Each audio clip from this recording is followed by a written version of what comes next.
আল্লাহ পাক রব্বুল ইজ্জত বলেন, নিশ্চয়ই তোমাদের জন্য নবীর চরিত্রই হলো আদর্শ জীবনের একটি উত্তম উদাহরণ। জোরে বলুন সুবহানাল্লাহ। নিশ্চয়ই তোমাদের জন্য নবীর চরিত্র হলো আদর্শ জীবনের একটি উত্তম উদাহরণ। আমি হেমগিলে দেখলাম, আমাকে অনুরোধ করা হয়েছে হযরতে উম্মুল মুমিনিন হযরতে আয়েশাতুল হুমায়রা তার জীবনী নিয়ে আলোচনা করতে বলা হয়েছে। এই আয়াতের তাফসিরে পাওয়া যায়, যখন সাহাবিয়ে রাসূল আমার নবীর সামনে কি বলে হযরতে আয়েশাতুল হুমায়রার কাছে এসে বলতে লাগলো, হে আয়েশা, বলো তো আমার রাসূলের চরিত্র কি, আমার রাসূলের চরিত্র কেমন? প্রতি উত্তরে হযরতে আয়েশাতুল হুমায়রা বলেছিলেন, হে সাহাবীরা, তোমরা কি কোরআন শরীফ পড়ো নাই? তোমরা কি কোরআন শরীফ পড়ো নাই? তো সাহাবীরা বলতে লাগলো, আয়েশা, ই আবার কেমন উত্তর হলো? আমরা জিজ্ঞাসা করলাম আমাদের রাসূলের চরিত্র কেমন, আপনি উত্তরে বললেন তোমরা কি কোরআন শরীফ পড়ো নাই? এটা কি উত্তর হলো? হযরতে আয়েশাতুল হুমায়রা বলল যে হ্যাঁ, আমি এটাই উত্তর দিয়েছি, আর এটাই উত্তর হলো রাইট, এই উত্তরটাই হলো সঠিক। কারণ আনা ফুলকুল কোরআন, এই কোরআন সমস্ত কোরআনটাই হলো আমার রাসূলের ক্যারেক্টার ও চরিত্র। ধরে বলুন সুবহানাল্লাহ সুবহানাল্লাহ। এটাই কোরআন হলো আমার রাসূলের ক্যারেক্টার সার্টিফিকেট। সুতরাং যারা কোরআন পড়েছে তারা রাসূলুল্লাহকে চিনেছে, যারা কোরআন পড়তে পারে নাই তারা রাসূলকে চিনতে পারে না। হযরতুল আয়েশাতুল হুমায়রা, ভাইরা, আমার রাসূলুল্লাহর চরিত্র, আমার রাসূলুল্লাহ যে আদর্শ নিয়ে দুনিয়াতে এসেছে, আমার রাসূলুল্লাহর আদর্শ দেখে বেঈমানেরা কলমা পড়ে বাধ্য হয়েছে। আমার রাসূলুল্লাহর আদর্শ দেখে বেঈমানেরা পর্যন্ত পাগল। এই ইসলামের প্রচার ও প্রসার তলোয়ার আর বল্লমের মাধ্যমে হয় নাই, কিসের মাধ্যমে হয়েছে? কেবলমাত্র আমার নবীর চরিত্র দেখে। চরিত্র দেখে, জোরে বলুন সুবহানাল্লাহ। একজন নব মুসলিম যে সবে মাত্র আমার নবীর কলমা পড়ে মুসলমান হয়েছে, তো এইবার নব মুসলিমকে ঘেরাও করে সাহাবীরা প্রশ্ন করছে, ভাইজান, আপনি তো অন্য ধর্মের অবলম্বী ছিলেন, আপনি তো দেবদেবীর পূজা করতেন, আমাদের ধর্মের এমন কি ভালো লাগলো যাহা দেখে আপনি আমাদের নবীর কলমা পড়ে মুসলমান হয়ে গিয়েছেন? ওই নব মুসলিম যাই মানে নতুন ইসলাম কবুল করেছে, ও বলতে লাগলো, ভাইজান, আমি আপনাদের নবীর একটা চরিত্র দেখে আমার ধর্ম পরিত্যাগ করে আপনাদের নবীর কলমা পড়ে মুসলমান হয়ে গেছি। সুবহানাল্লাহ। কয়টা চরিত্র বললাম? কয়টা? একটা। এইবারে আপনারাই বলেন, এই অনেক টাইমে আপনারা জালসাতে নব মুসলিমদেরকে নিয়ে আসেন না? যদি নব মুসলিম আপনারা পেয়ে যান তাহলে তাকে নিয়ে আসেন, আর জায়গা দেওয়া যায় না প্যান্ডেলের মধ্যে। কেন? যে ওর ইতিহাসটা জানতে পারবো আমরা, যে হিন্দু ধর্ম থেকে বা অন্য ধর্ম থেকে কি করে আমাদের ধর্ম কবুল করলো, এই ইতিহাস শোনার জন্য আগ্রহী আমরা। তো সাহাবীরা ওই নব মুসলিমকে বলছে, ভাই বলো তো ওই একটা চরিত্র, এমন কি চরিত্র দেখেছিলেন আমার রাসূলের যাহা দেখে আপনি কলমা পড়ে মুসলমান হয়ে গেছেন? হ্যাঁ নবীর উম্মতের দল, হে পর্দার আড়ালের মা। ওই সাহাবীরা রাসূল বলতে লাগলো, হে সাহাবীরা, তাহলে ভালো করে শোনো। বললো, আমি যখন অন্য ধর্মের অবলম্বী ছিলাম, আমি যখন দেবদেবীর পূজা করতাম, ওই টাইমে আপনাদের নবীর নাম শুনে আমি আপনাদের নবীকে দেখার জন্য একবার আপনাদের নবীর মেহফিলের মধ্যে উপস্থিত। হ্যাঁ সাহাবীরা, যেই মেহফিলের মধ্যে আমি উপস্থিত ছিলাম, ওই দিনে হঠাৎ একটা ঘটনা ঘটেছিল। বললো, কি ঘটনা? বললো, আপনাদের সাহাবীদের মধ্যে একজন হঠাৎ দাঁড়িয়ে কান্না করতে শুরু করলো। আপনাদের নবী সেই সাহাবীকে জিজ্ঞাসা করলো, সাহাবী, তুমি কেন কান্না করছো? তাড়াতাড়ি করে বলো। ওই সাহাবী রাসূল বলতে লাগলো, ইয়া রাসূলুল্লাহ, ইয়া হাবিবাল্লাহ, হুজুর, আমি বড় হতভাগা, আমার কপাল বড় মন্দ। আমার নবী ওই টাইমে বললেন, সাহাবী কেন এইভাবে বলছো? তাড়াতাড়ি করে বলো। এইবারে সেই সাহাবী আঁকি চলে বলতে লাগলো, ইয়া রাসূলুল্লাহ, ইয়া হাবিবাল্লাহ হুজুর, কেবলমাত্র আমার একটাই আদরের সন্তান গো নবী, সেই আদরের সন্তানটা আমার বাড়ি থেকে সকাল থেকে হারিয়ে গিয়েছে, সকাল বেলায় হারিয়ে গিয়েছে, সন্ধ্যা হতে চললো, এখন পর্যন্ত আমার সেই সন্তানকে খুঁজে পাওয়া যায় না। ইয়া রাসূলুল্লাহ, আমার বাড়ির আনাচে কানাচে সব জায়গায় খোঁজাখুঁজি করেছি গো নবী, আমাদের আশেপাশে বাড়ির সব জায়গায় খোঁজাখুঁজি করেছে, কোথাও যেন আমার সন্তানকে খুঁজে পাই নাই। এইদিকে আমি সন্তানের বিরহ ব্যথা সহ্য করতে পারি না, ওইদিকে আমার স্ত্রী সন্তানের বিরহ ব্যথায় কেঁদে কেঁদে বেহুশ হয়ে যাচ্ছে। ইয়া রাসূলুল্লাহ, কি করব, উপায় খুঁজে পারি না, কি করব, কোথায় গেলে সন্তানকে খুঁজে পাবো, যার জন্য আমি আপনার দ্বারস্থ হয়েছি গো নবী। বলেন দেখি কি পরামর্শ আপনি দিবেন, আমি কি করব, একটু পরামর্শ দেন। আমার রাসূল বলতে লাগলেন, সাহাবী, তোমার টেনশন নিতে হবে না, আমি তোমার হারাম সন্তানের জন্য দোয়া করে দিব, তোমার সন্তান তাড়াতাড়ি তুমি পেয়ে যাবে। জোরে বলুন সুবহানাল্লাহ। ওই সাহাবী রাসূল নবীর দরবারে আপনার কি বলে পরামর্শ নিতে এসেছেন, আপনি একটু পরামর্শ দেন। সেই সকাল বেলায় আমার ছেলেটা হারিয়ে গিয়েছে, সন্ধ্যা লাগতে গেলে এখন বাচ্চাকে খুঁজে পাই না, ওইদিকে আমার স্ত্রী কেঁদে কেঁদে বেহুশ হয়ে যাচ্ছে, আর আমিও থাকতে পারি না। নবী গো, একটু দোয়া করে দেন, আপনি পরামর্শ করে দেন। আমার নবী বলছেন, আমি দোয়া করে দিচ্ছি, তোমাকে টেনশন করতে হবে না। আমার নবী এইবারে দোয়া করবেন, বলেন তো নবী দোয়া করবেন, ওই দোয়া কবুল হবে কি হবে না? নবীর কাছে যে কোনো সাওয়ালি গিয়েছেন, যে কোনো আশা নিয়ে, কেউ খালি হাতে আসেন নাই, যে কোনো মুরাদ নিয়ে গিয়েছেন, নবী হাত উঠিয়েছেন আল্লাহর কাছে, আমার নবীর হাত উঠাতে দেরি, আল্লাহর কাছে সেই দোয়া কবুল হতে দেরি। ও মদিনা, তোমায় ভুলতে পারি না, কি করে ভুলি তোমায়, বলো না, বলো না, বলো না, বলো না। তোমার বুকে শুয়ে আছেন যে জোড়া, যারে সৃষ্টি না করিলে আমার রাবানা কিছু সৃষ্টি করতো না। ও মদিনা, তোমায় ভুলতে পারি না, তিনি আমার জানের জান, আমার প্রাণের প্রাণ, যারে হারালে হারাবো আমি দোজাহান। তিনি আমার জানের জান, আমার প্রাণের প্রাণ, যারে হারালে হারাবো আমি দোজাহান। যাহার নামে নাম না নিলে ও মদিনা,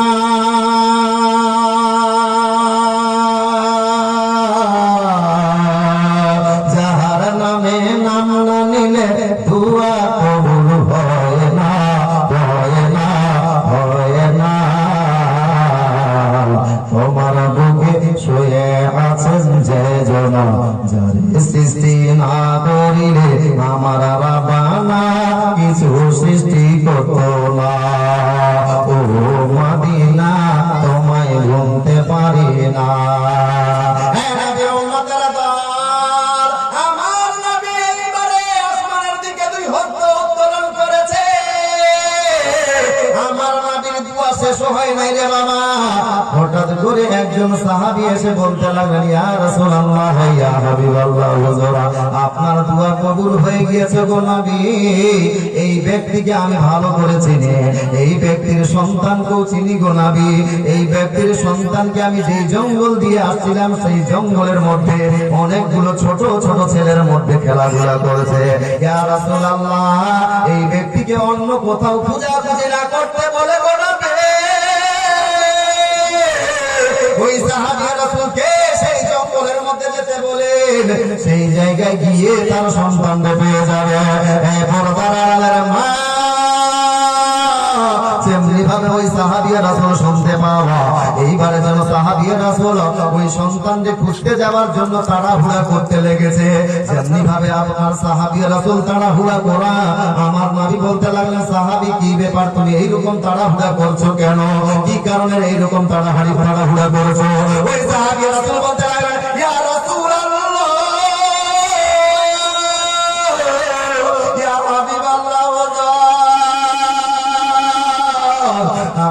তবেই জানেন গো নবী, সেই সকাল বেলায় আমার সন্তানকে দেখেছি, এখন সন্ধ্যা হতে চললো, এখন পর্যন্ত আমার সন্তানকে দেখতে পায় নাই।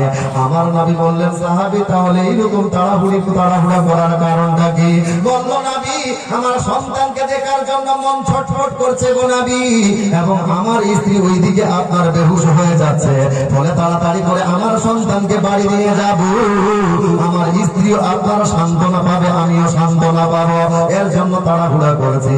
আমার নবী বলতে লাগলেন, সাহাবী দাঁড়াও, একটু ক্ষান্ত হও, ক্ষান্ত হও। বলল, হুজুর বলেন দেখি কি বলতে চান? আমার নবী বলতে লাগলেন, সাহাবী তোমার বেটাকে দেখতে যাবে, আমি নবী তোমাকে নিষেধ করব না, তবে আমি রাসূল আমার যাওয়ার সময় আমি রাসূল আমার একটা কথা মনে রাখিও। বলল, নবী বলেন দেখি কি কথা মনে রাখতে হবে? বলল, সাহাবী যখন অনেকগুলো বালকের মধ্যে, অনেকগুলো ছোট ছোট ছেলের মধ্যে তোমার ছেলেকে খেলা করতে দেখবে, খবরদার খবরদার তুমি দূর থেকে তোমার বেটাকে বেটা বলে ডাকিও না, তোমার বেটাকে আব্বা আব্বা বলে ডাকিও না। অনেক টাইমে আপনার সন্তানকে আপনারা আদর করে বেটার জায়গাতে আব্বা বলে ডাকেন, ডাকেন কি ডাকেন না? ডাকেন না? বাপ শুনতো, বাপ বাপু এখানে আয় তো, এরকম বেটাকে কখনো সম্বোধন করেন না আপনারা? আমার নবী বলেন, খবরদার দূর থেকে তোমার বেটাকে যখন দেখতে পাবে না, তো ওই জায়গাতে ওই রকম আদর করিও না, আর বলিও না আব্বু আসো, বেটা আয়, এরকম ডাকবা না। সাহাবী রাসূল হতভম্ব হয়ে গিয়েছে, সমস্ত সাহাবী রাসূল হতভম্ব হয়ে গেছে। নবী এই কথা কেন বলছেন আজকে? বেচারা সারাদিন ধরে বেটাকে দেখে নাই, অটোমেটিক সেই জায়গায় গিয়ে একটা আদর আসবে, মায়া আসবে, আব্বা বলে ডাকবে, বেটা বলে ডাকবে। নবী মানা করছেন, কারণটা কি? সাহাবীরা সবাই হতভম্ব। এইবার সাহাবী বলছেন, হুজুর আমার বেটাকে বেটা বলতে অপরাধ কি? বেটাকে তো বেটা বলেই ডাকবো, আমার বেটাকে তো আমি আব্বা বলেই ডাকবো, বেটা বলে ডাকাতে অপরাধ কি? আব্বা বলে ডাকাতে অপরাধ কি? আমার নবী বলতে লাগলেন, সাহাবী তোমার বেটাকে বেটা বলতে নিষেধ না, তোমার বেটাকে বেটা বলে ডাকতে আমি নিষেধ করব না, তবে এই মুহূর্তে বলছি কারণটা হলো তুমি সারাদিন ধরে তোমার বেটাকে দেখো না, যেহেতু শুনলাম তোমার বেটা অনেকগুলো ছেলের ভিতরে খেলাধুলা করছে, যখন তোমার বেটাকে বেটা বলে ডাকবে, তোমার বেটাকে আদর করে আপু আপু বলে ডাকবে রে সাহাবে, ওই অনেকগুলো বালকের মধ্যে, অনেকগুলো ছেলের মধ্যে এমনও হয়তো কোন সন্তান আছে যেই সন্তানটার জগতে বাপ বেঁচে নাই, বাপ মরা সন্তান। সাহাবে ওই বাপ মরা সন্তানের সামনে তোমার বেটাকে তুমি বেটা বলে যদি না করে, সাহাবে ওই বাপ মরা সন্তানের কলিজায় বড় আঘাত লাগবে, ওই বাপ মরা সন্তানের কলিজায় বড় কষ্ট পাবে, যার জন্য তুমি সেই জায়গায় তোমার বেটাকে বেটা বলে না ডেকে সেই জায়গায় গিয়ে তোমার বেটার নাম ধরে ডাকিও। বড় দাঁড়ালের মা, আমার দয়ার নবী মায়ার নবীর আদর্শ দেখে আমার নবী বলেন, খবরদার খবরদার, যেখানে 10টা সন্তান থাকবে ওই 10টা সন্তানের মধ্যে যদি আপনার সন্তানও থাকে, খবরদার খবরদার সেই জায়গায় গিয়ে আপনার বেটাকে বেটা বলে ডাকিয়েন না, আপনার বেটাকে আব্বু আব্বু বলে ডাকিয়েন না, আপনার বেটাকে সেই জায়গায় গিয়ে আদর করিয়েন না।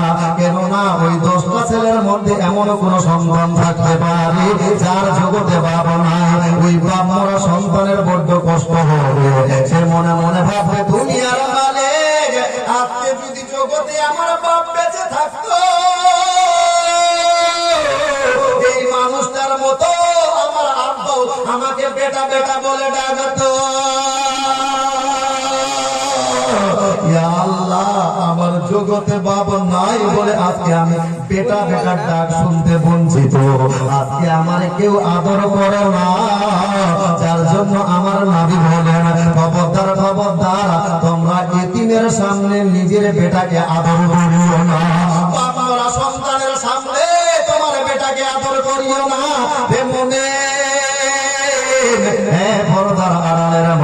এখান থেকে আপনারও কর্তব্য হলো মা মোরা সন্তানের সামনে যদি আপনার বেটা থাকে রে মা, একটু নিজেকে ধৈর্য ধারণ করবে না, ওই মা মোরা বেটার সামনে খবরদার খবরদার আপনার বেটাকে আপনি আদর করিয়েন না। আপনার বেটা যদি একটা কুরকুরে খাওয়ার জন্য কান্না করে আর আপনি দেখেন ওই জায়গায় একটা বাপ মোরা মা মোরা সন্তান আছে, না রে বাবা না, ওই আপনার এতিমের সামনে মা মোরা সন্তানের সামনে আপনার বেটারে একটা কুরকুরে কিনে দেওয়া যাবে না। যদি পয়সা থাকে তাহলে দুইটা বাচ্চাকে আপনি কুরকুরে কিনে দেন, নচেত ওই মা মোরা সন্তানের সামনে আপনার বেটার ভালোবাসা বহির্প্রকাশ করা যাবে না। যদি এইভাবে করেন রে মা, ওই মা মোরা সন্তান বড় মনের মধ্যে কষ্ট পাবে, সে মনের মনে আল্লাহর কাছে অভিযোগ করবে, হে দুনিয়ার মালিক, আজকে যদি আমার মা জগতে বেঁচে থাকতো,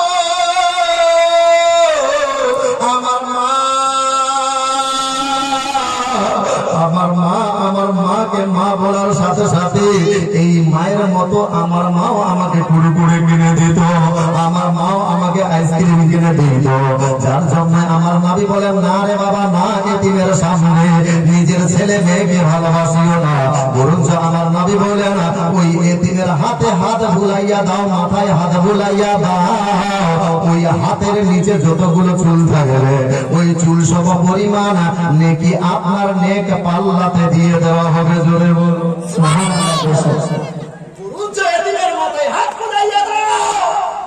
ওই হাতের নিচে যতগুলো চুল পড়বে ওই চুল সম পরিমাণ নেকি আপনার নেক পাল্লাতে দিয়ে দেওয়া হবে। জোরে বলুন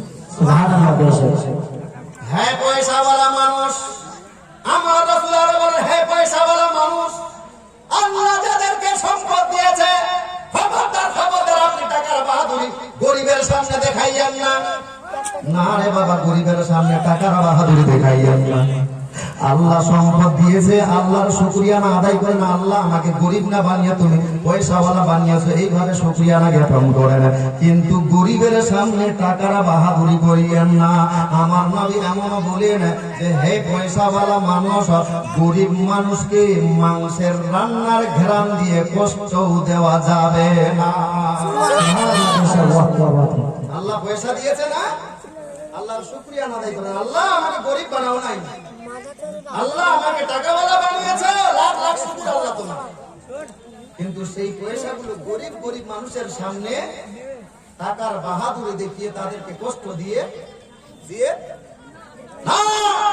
আমার রাসূল এমনও বলেন যে মাংসের রান্না দিয়ে, মাংসের রান্নার ঘ্রাণ দিয়ে গরিব মানুষকে কষ্ট দেওয়া যাবে না। কারণ যখন আপনার বাড়িতে মাংস রান্না হয় না, আপনার পার্শ্বে একটা দিন মজুরি খাটনেওয়ালা মানুষ, পার্শ্বে বাড়ি গরিব মানুষ, ওরও দুইটা ছেলে মেয়ে আছে কি নাই? আপনার ছেলে মেয়েরা যেইভাবে ডেলি ডেলি রোজ আপনাকে বলে মাছ মাংস খেতে ভালোবাসে, গরিবের ছেলে মেয়েরাও সেইভাবে মাছ মাংস খেতে ভালোবাসে। কিন্তু আল্লাহ আপনাকে পয়সা দিয়েছে, মাঝে মধ্যে আপনি মাছ মাংস খান, আর ওই গরিব মানুষ পয়সার অভাবে, টাকার অভাবে, যেহেতু দিন গেলে আপনার মাত্র 200 টাকা রোজগার, এই 200 টাকা দিয়ে মাছ কিনবে না, শাক কিনবে না, চাল কিনবে না, মাংস কিনবে, ফলে সেই গরিবের বাপ মাঝে মধ্যে মাংস কিনতে পারে না। ওর ছেলেরা যখন আপনার বাড়ির পাশে দিয়ে হেঁটে আসে আর আপনার মাংসের রান্নার ঘ্রাণ তাদের নাকে প্রবেশ করে, ওই টাইমে তারা মায়ের কাছে যে কান্না শুরু করে দেয়, আম্মু আম্মু ওই যে আমরা গলি দিয়ে আসছিলাম আমাদের পাশের বাড়িতে আছে না মা, ওই বাড়িতে মাংস রান্না হচ্ছিল, ওই বাড়িতে মাংস রান্না হয়েছে মা, আমার আব্বু আমাদের জন্য কেন মাংস নিয়ে আসে না? আমরা যে অনেকদিন ধরে মাংস খাইনি মা, আমার আব্বু আমাদের জন্য মাংস নিয়ে আসবে না? মা আমার আব্বুকে মাংস আনতে বলিয়েন না। ওই গরিবের বেটি সন্তানদের আপনার সান্ত্বনা দিতে পারে না, কারণ জানে স্বামীর রোজগার মাত্র হলো 200 টাকা। এই 200 টাকা দিয়ে মাছ কিনবে না, আপনার ডাল কিনবে না, চাল কিনবে। ফলে গরিব মানুষ, আপনি বড় লোক, আপনার মতো মাঝে মধ্যে মাংস কিনতে পারে না বলে বাচ্চাদের সান্ত্বনা দেয়। প্রতিদিন মিথ্যা কথা বলে, আব্বু আব্বু তোমরা কান্না করিও না, আমি তোমার আব্বুকে কালকে মাংস আনতে বলবো।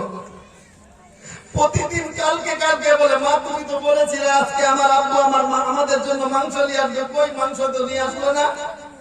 আবার মা বাচ্চাদেরকে মিথ্যা কথা বলে, আব্বু আজকে নিয়ে আসবে না, কালকে তোমার আব্বু তোমার জন্য তোমাদের জন্য মাংস নিয়ে আসবে। গরিব মানুষ টাকার অভাবে বাচ্চাদেরকে মাংস খাওয়াতে পারে না। এই জন্য আমার রাসূল বলেন, হ্যাঁ পয়সাওয়ালা খবরদার খবরদার, মাংসের রান্নার ঘ্রাণ দিয়ে গরিব মানুষকে কষ্ট দেওয়া যাবে না। মাংস যদি নাও দিতে পারো, আমার নবী বলেন মাংসের তরকারিতে তোমরা পানি বেশি করে ঢেলে দাও, পানি বেশি করে ঢেলে দাও। আর মাংস না দিতে পারলো সেই আপনার পার্শ্বের গরিব মানুষের বাড়িতে মাংসের ঝোল দিয়ে তার বাড়িতে পাঠাইয়া দাও। জোরে বলো সুবহানাল্লাহ সুবহানাল্লাহ। ভাইয়েরা আমার, এমনিতে নন মুসলিমেরা আপনার ওই বেঈমানেরা কলমা পড়ে মুসলমান হয় নাই। আমাদের মুসলমানদের ভালো গুণগুলো দেখে, আমার নবীর আদর্শগুলো দেখে, ওই যে নব মুসলিম যাই সাহাবীদের মাঝে গল্পটা শোনাচ্ছিলেন, উনি বলতে লাগলেন, আমি ওই মেহফিলের মধ্যে ছিলাম, আপনাদের নবী যেমনি ভাবে এই বাক্যগুলো বলল, আমি ভাবলাম যে হাই রে, এইরকম ব্যক্তি যেই ধর্মের মধ্যে হবে, ওই ধর্ম কখনো মিথ্যা হতে পারে না, ওই ধর্মের লোক কখনো অশান্তি ভোগ করতে পারে না, ওই ধর্মের মানুষ কখনো আপনার সন্ত্রাসী হতে পারবে না, ওই ধর্মের মানুষ কখনো আতঙ্কবাদ হবে না, ওই ধর্মের মানুষ বড় হবে শান্তিপ্রিয়। সুতরাং আপনাদের নবীর এই বাক্যগুলো শুনে সঙ্গে সঙ্গে দেব দেবীর পূজা ছেড়ে আপনাদের নবীর কলমা পড়ে মুসলমান হয়ে গিয়েছি। জোরে বলুন। এই নবীর কলমা পড়ে মুসলমান হওয়ার পরে ওই পিরিয়ডে সেই নব মুসলিম গুলো আমার নবীর প্রেমে মগ্ন হয়ে দুনিয়ার সব কিছু বিলিয়ে দিতে রাজি, কিন্তু আমার নবীর দেওয়া মধুমাখা কলমা ওই বেঈমানদেরকে দিতে রাজি। নিজের টাকা পয়সা জমি জায়গা নবীর প্রেমে সব বিলিয়ে দিয়েছে, নিজের জীবনটা পর্যন্ত বিসর্জন করে দিয়েছে। একজন সাহাবী রাসূল যার নাম হলো আম্মার, আম্মার বাপের নাম হলো ইয়াসির, এই ইয়াসিরের স্ত্রীর নাম হলো সুমাইয়া। বাড়ির 3টা সদস্যই আমার রাসূলুল্লাহর চরিত্র দেখে